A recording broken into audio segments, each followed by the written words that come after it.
Los años en el aula me han enseñado que cada clase tiene ese alumno que desafía los límites, que pone a prueba la paciencia del profesor como si fuera un juego. Generalmente manejaba estos casos sin mucho esfuerzo, tono de voz firme, mirada directa y la situación se disolvía como azúcar en agua caliente. Pero esta vez el desafío fue diferente. Era martes 23 de octubre y estaba explicando ecuaciones cuadráticas a 10º grado A. Allí al fondo del salón, apoyado contra la ventana, estaba Arsenio, o mejor dicho, Arsenio Romov, como todos sabían que le gustaba que lo llamaran. Hijo de un influyente hombre de negocios, uno de los principales financistas de la escuela, información que flotaba en el aire aunque nadie la mencionara. Estaba hablando de discriminadores cuando me interrumpió, sin levantar la mano. Profesora Marina, es cierto que tiene un perfil en sitios de citas. Toda la habitación se congeló. Me detuve a mitad de la frase. Había confianza en su tono, como si supiera algo concreto. Arsenio, estamos estudiando matemáticas, respondí, tratando de mantener el control. Él sonrió sacando su celular del bolsillo. Ah, pero este también es un problema interesante. ¿Cuántos no recibes por mes en las solicitudes? Algunas risas resonaron en la clase. Guarda el teléfono y presta atención, ordené. Pero él no obedeció. Al contrario, me apuntó con la cámara. ¿Qué pasa si les cuento a todos cómo nuestra severa Marina V? No lo dejé terminar. Apágalo ahora y siéntate. Él se rió, una risa que me heló las venas. ¿O qué? ¿Me vas a poner una nota baja? En ese momento comprendí que algo había cambiado para siempre. Terminé la clase como si nada, expliqué las fórmulas, di la tarea, anoté las notas en el diario. Cuando sonó el timbre le pedí a Arsenio que se quedara. Recogió sus pertenencias y se dirigió hacia la puerta. Arsenio, te pedí que esperaras. No quiero, respondió sin mirar, cerrando la puerta con fuerza al salir. Estaba sola en la habitación vacía, mirando el tablero lleno de ecuaciones, las notas de mi cuaderno, todo aparentemente normal. Pero dentro de mí algo se rompió, como si el hielo se rompiera bajo el peso. Una hora más tarde estaba en la oficina del director. Víctor Pavlovich escuchó mi historia sin apartar la vista de sus papeles. Cuando terminé, finalmente levantó la vista. Voy a llamar a los padres, dijo secamente.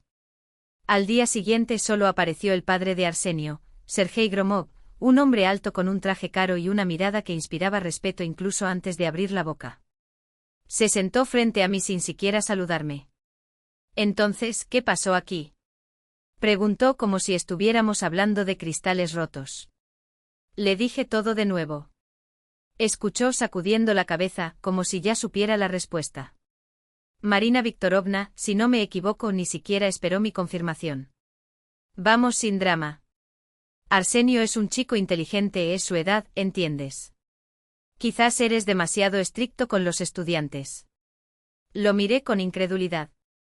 Hablaba como si la humillación fuera una broma sin importancia, algo que los adultos deberían ignorar. Luego sacó un sobre de su chaqueta y dejó una suma de dinero sobre la mesa. Para arreglar lo que el chico arruinó en la habitación. Víctor Pavlovich aceptó rápidamente el dinero. Gracias, Sergei. Muy generoso de tu parte. En ese momento me di cuenta de que estaba solo. Por la noche, mientras corrigía exámenes en casa, sonó el teléfono. Fue una mujer que se presentó como Lyudmila, la madre de Arsenio. Marina Viktorovna, lo siento, por favor. Sé lo que hizo mi hijo. Es inaceptable. Su voz sonó sincera y por un segundo sentí alivio. Pero este alivio duró poco, media hora después encontré el vídeo en internet. Arsenio grabó todo y lo publicó con el título, ¿Cómo le di una lección a nuestro maestro? Cientos de visitas, decenas de comentarios. Eso es todo, enseñó la molesta anciana. La profesora de matemáticas pensó que era famosa. Me quedé quieto, mirando la pantalla. Todavía no sabía que ese día marcaría el principio del fin para ellos, pero ya sentía que algo en mí había cambiado para siempre. Al día siguiente reuní la clase. Arsenio, por supuesto, no estaba presente, según su madre, se había despertado con un dolor de estómago repentino. ¡Qué conveniente! Los estudiantes me miraron con una mezcla de vergüenza, curiosidad y miedo. ¿Habías visto el vídeo? Por supuesto que sí. Hoy en día las noticias corren más rápido que el viento. Necesito hablar contigo, comencé. No como profesor, sino como un adulto hablando con personas que están a punto de serlo. Lena Korotkova, una de las mejores alumnas, levantó la mano. Profesor, todos lo vimos. Quiero decir, no queríamos verlo, pero... Asentí. ¿Y qué piensas de eso? Silencio. Hasta que Nastia, una chica tranquila desde el fondo de la sala, dijo, sabemos que es grosero. ¿Pero qué podemos hacer? Hablamos con él, se lo contamos a sus padres, ¿y qué? De repente Maxim, un estudiante normalmente tranquilo, soltó, su padre tiene dinero y nuestros padres trabajan en fábricas. En ese momento comprendí la magnitud del problema. Arsenio no era solo un adolescente insolente, era el símbolo de un sistema que dividía a los estudiantes entre los que podían ser humillados y los que podían humillar. Y yo, sin querer, me había convertido en una víctima más de esa lista. Después de clases, me quedaba en la sala de profesores. Los compañeros entraron uno a uno como por casualidad. Anna Sergeyevna, profesora de literatura, contó cómo Arsenio había interrumpido su clase poniendo música a todo volumen en su teléfono móvil. Olga Petrovna, la profesora de química, compartió el momento en que tiró sus reactivos del banco. Natalia Ivanovna, la historiógrafa, confesó que durante meses temblaba ante la idea de entrar en la sala 10A, ¿pero qué podemos hacer?, preguntó Anna Sergeyevna. No necesitaba preguntar qué había dejado claro Víctor Pavlovich. Todos lo sabíamos. Por la tarde me llamaron a la oficina del director. Él estaba sentado a la mesa y no levantó la vista hasta que yo me senté. Marina, escuché que estás hablando con tus colegas. Habla sobre asuntos laborales, no organices reuniones paralelas. Su voz era áspera, como hojas secas de otoño. El patrocinio de los Gromov significa libros nuevos, equipamiento moderno, viajes a los Juegos Olímpicos. ¿Sabes qué es lo más importante para la escuela? Me quedé en silencio. Hay muchos profesores de matemáticas, Marina, pero los donantes de este nivel son raros. Recibí el mensaje. Me habían dado 3 opciones, aguantar, dimitir o luchar. El tercero parecía el más improbable, pero por alguna razón fue el que elegí. Al día siguiente la subdirectora Elena Mikhailovna me pidió reunirse conmigo después del trabajo. No en la escuela, sino en el parque de la ciudad, en un banco junto al lago, un lugar donde nadie nos vería ni oiría. En el camino abrí las redes sociales y vi una nueva publicación de Arsenio, mi foto del sitio web de la escuela con la leyenda, la reina de las humillaciones de las matemáticas. 400 me gusta en 2 horas. Cerré el celular y sonreí. Excelente. Ahora las reglas del juego habían cambiado. Nos encontramos al anochecer, cuando el sol ya se escondía detrás de los árboles. Ella empezó a hablar tan pronto como nos sentamos. Marina, sé por lo que estás pasando. Pero ¿sabes lo que pasó aquí antes de que llegaras? Yo no lo sabía. Elena Mikhailovna trabajó en la escuela durante 20 años. Recordé mucho. Gromov no es el primero que compra nuestro silencio. ¿Y Arsenio? No es el primer hijo de esta familia que se comporta así. Ella me contó una historia que me puso la piel de gallina. Pero no fue la historia que esperaba. Era una historia sobre cómo todo puede cambiar cuando conoces las piezas correctas del juego. Palancas, Marina. Yo también estoy cansada, dijo con un suspiro que acarreaba décadas de batallas perdidas. Pero el director solo escucha a quienes pagan las facturas. ¿Qué podemos hacer al respecto? Sus ojos, antes llenos de fuego, ahora reflejaban solo el cansancio de quien había aprendido a medir las fuerzas. Fue entonces cuando respondí con una tranquilidad que ni siquiera yo esperaba, tengo una idea. Nadie saldría herido, al menos no físicamente. Pero la lección sería inolvidable para todos. Elena Mikhailovna se volvió hacia mí y en sus ojos bailaban dudas y un atisbo de cansada esperanza. ¿Qué has planeado? No te conté todos los detalles a la vez. Hablé lentamente observando sus reacciones, un asentimiento aquí, un ceño allá. Cuando terminé, ella guardó silencio, sopesando cada palabra, cada riesgo. Esto podría convertirse en un escándalo, advirtió finalmente. Sonrisa. El escándalo ya empezó. La diferencia es quién será el protagonista de esta historia. Después de unos segundos que parecieron horas, ella asintió. Estoy contigo. Aún de camino a casa, escribí el mensaje en el grupo de clase. Mañana es 14 de febrero y como siempre, tendremos el día de San Valentín en nuestra escuela.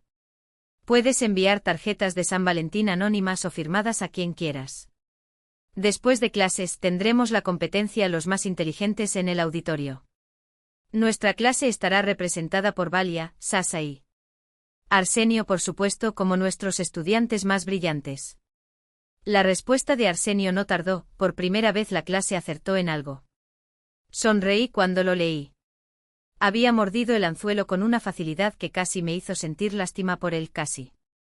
La mañana del día 14 el colegio parecía un hormiguero de fiesta. Los niños corrían por los pasillos con sobres rojos, resonaban las risas, los susurros se mezclaban con el crujido de los papeles. Sobre los escritorios crecieron pilas de tarjetas de San Valentín, algunas con docenas, otras con 5 o 7. En el caso de Arsenio, ninguna. En cada descanso entraba en la sala y admiraba, con una sonrisa, las mesas decoradas. Qué hermoso ver cómo los estudiantes se valoran unos a otros, dijo, lo suficientemente alto como para que todos lo escucharan. Arsenio fingió indiferencia, pero el cuello rojo y las miradas furtivas a su cartera vacía lo delataban. El día de San Valentín es para niños, refunfuñó cuando Lena Korotkova recibió otro. El silencio que siguió fue elocuente. Ellos lo sabían. Sabían que ese era el día en que el tirano de clase cosecharía lo que había sembrado. Después de las clases el auditorio se llenó rápidamente, alumnos, padres, profesores. En el escenario 10 mesas con botones y placas de identificación. Entre los participantes de 4 clases se destacó Arsenio, que miraba al público con aire de superioridad. Elena Mikhailovna tomó el micrófono. Bienvenido a la competencia a los más inteligentes. Las reglas son simples, yo hago la pregunta, quien presione el botón primero responde. Si lo haces bien, obtienes un punto, si lo haces mal, pierdes un punto. Y empezó. Las preguntas eran difíciles, historia, literatura, matemáticas, ciencias. Lo confieso, yo mismo no sabría cómo responder a la mayoría de ellas. Arsenio alcanzó el botón de cada pregunta, respondiendo primero, pero siempre mal. Los demás participantes, en cambio, parecían haber memorizado las respuestas. ¿Cuál es la masa molar del ácido sulfúrico?, preguntó Elena Mikhailovna. Arsenio presionó el botón, 10 gramos. Equivocado. Menos un punto. Svetlana, alumna de 9º grado, respondió, 98 gramos por mol. Correcto. Un punto. ¿En qué año tuvo lugar la batalla de Gaugamela entre Alejandro Magno y Darío III? Arsenio una vez más fue rápido, 1912. Equivocado. Menos un punto. Maxim del 10º B acertó, 331 AC. Un punto. En una hora, Arsenio no había acertado ni una sola pregunta. Su marcador mostraba un humillante 0, mientras los demás acumulaban puntos. Los murmullos en el auditorio se hicieron más fuertes. Los padres de Arsenio, sentados en primera fila, contemplaban la escena con expresiones cada vez más rígidas. El rostro de Sergei Gromov era una máscara de piedra. Cuando terminó la competencia, subí al escenario con una bolsa de premios y un paquete especial. Primer lugar, Valia Korotkova, anuncié entregándole una medalla y una caja de bombones. Segundo lugar, Sasa Petrov. Tercer lugar, Dima Volkov del 9º B. Los aplausos llenaron el salón mientras repartía los premios. Todos los participantes ganaron algo, excepto Arsenio, que se hizo a un lado, sonrojado de vergüenza. ¿Y para ti, Arsenio?, pregunté tomando el último paquete. Esto aquí. Le entregué un folleto infantil colorido con letras grandes. En la portada estaba escrito a mano, empieza con los sueños. El auditorio contuvo la respiración. Alguien sollozó, otros sacaron sus celulares. Arsenio sostuvo el libro, leyó la frase y salió corriendo, las lágrimas brotaron antes de que pudiera detenerlas.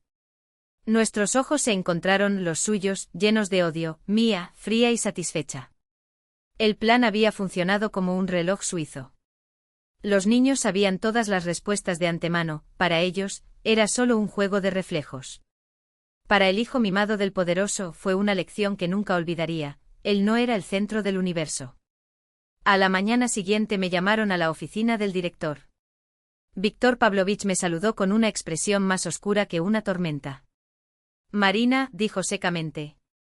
Sé que el concurso estaba amañado. Esto no es ético ni profesional. Acabo de hablar con Sergei Gromov. Está furioso. Estás despedido. Escribe tu solicitud. Tomé lápiz y papel sin discutir. No había nada que decir, sabía exactamente en lo que me estaba metiendo. Esa escuela ya no tenía espacio para mí. Para el director fue una victoria. Para mí la misión se cumplió. El matón había aprendido la lección. Ahora era el turno del mayor matón. Siempre bajaban la cabeza cuando el director pasaba por el pasillo.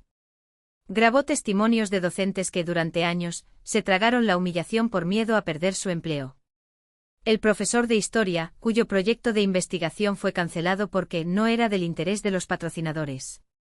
El profesor de educación física, obligado a falsificar notas de alumnos que eran hijos de personajes influyentes.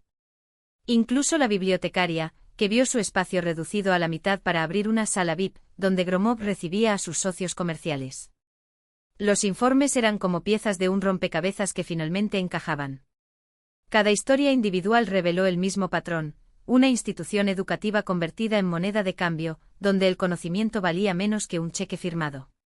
Thaisa, la profesora de química, mostró al periodista las hojas de cálculo donde registraba las donaciones obligatorias que los padres eran presionados a hacer, cantidades que iban directamente a las cuentas personales del director, disfrazadas de fondo de mejora.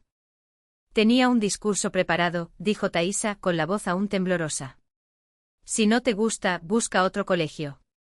Pero recuerda, tu hijo tiene oportunidades aquí.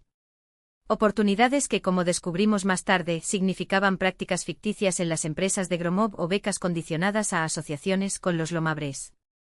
A medida que el informe iba tomando forma, revisé los datos que había organizado en mi pared magnética. Las conexiones entre la escuela y el plan de Gromov eran claras como una progresión aritmética. 1. Patrocinios condicionales, donaciones filantrópicas que, en la práctica, compraron influencia en los contratos escolares, desde el comedor hasta la renovación del gimnasio.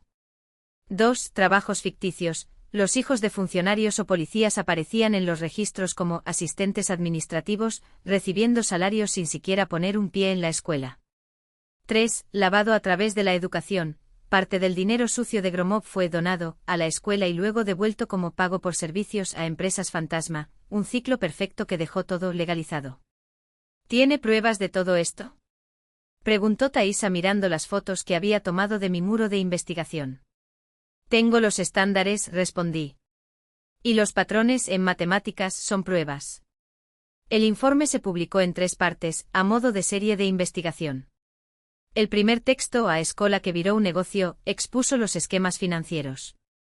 El segundo, el precio del silencio, reunió testimonios de profesores y padres. El tercero, lecciones de corrupción, conectaba todo con el imperio de Gromov, ahora bajo investigación. El impacto fue inmediato. Al día siguiente de la publicación, el director fue citado a declarar ante la fiscalía. Los padres comenzaron a organizar asambleas. Y por primera vez en años, la Junta Escolar, la misma que aprobó todo sin cuestionamientos, votó a favor de una auditoría independiente. Observé todo esto desde lejos como quien resuelve un problema de geometría, cada paso lógico, cada consecuencia prevista. No hubo triunfalismo, solo la satisfacción de quien ve alinearse las variables según el cálculo. Después de todo, cuando se desmantela un sistema corrupto, no se trata de venganza. Se trata de restablecer el equilibrio. Y el equilibrio, como cualquier buena ecuación, requiere que todos los términos estén en el lugar correcto. Solo quedaba uno, el director. Su dimisión fue anunciada una semana después por razones éticas. En la práctica se había convertido en un lastre, un número negativo en la hoja de cálculo de alguien más poderoso. Cuando limpié la pared magnética y guardé los gráficos y las notas en una carpeta con la etiqueta «caso cerrado», supe que no era el final. Fue solo una demostración de que a veces, la justicia no necesita héroes. Todo lo que necesitas es un lápiz, un papel y alguien dispuesto a hacer los cálculos. Lo que antes solo se susurraba en la sala de profesores ahora adquirió voz. Una semana después, el periódico local publicó un reportaje a página completa, Escuela o Club de Negocios. Como el director convirtió la educación en una plataforma para patrocinadores. No hay acusaciones directas, solo testimonios de maestros, extractos de documentos y una cronología implacable. El artículo se convirtió en noticia. La ciudad discutió la publicación en las redes sociales, compartiendo extractos con indignación. En el Departamento de Educación se convocó a una inspección extraordinaria. El Consejo de Padres se reunió de urgencia y por primera vez, exigió oficialmente la salida del director por pérdida de confianza de la comunidad. En la reunión extraordinaria del Consejo Pedagógico celebrada el viernes se anunció el veredicto: Víctor Pavlovich fue destituido de su cargo. Como directora interina asumió Elena Mikhailovna, la misma subdirectora que desde el principio se había posicionado a mi lado. Esa noche sonó el teléfono. Era ella. Marina, queremos que vuelvas. Los niños preguntan por ti todo el tiempo. La facultad está lista para apoyarte. No lo dudé. Esta vez no regresó como víctima de las circunstancias, sino como una maestra a la que toda la escuela había defendido. El lunes entré a mi oficina.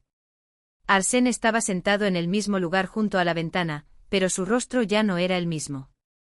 Cuando le pedí que resolviera un problema en la pizarra, se puso de pie en silencio, sin la arrogancia que tenía antes. Ahora, en las clases reinaba una disciplina casi perfecta. Arsène me miró con un respeto, e incluso un miedo, que nunca había mostrado. Después de todo, la vida le había dado una lección que ningún libro podía enseñarle. En el patio del colegio, la primavera volvió a traer sonidos familiares, risas de niños, conversaciones en los bancos. Estaba sentado corrigiendo cuadernos cuando se acercó Elena Mikhailovna con un montón de papeles. El departamento aprobó mi nombramiento, dijo con una sonrisa contenida. Ahora es oficial. Le devolví la sonrisa.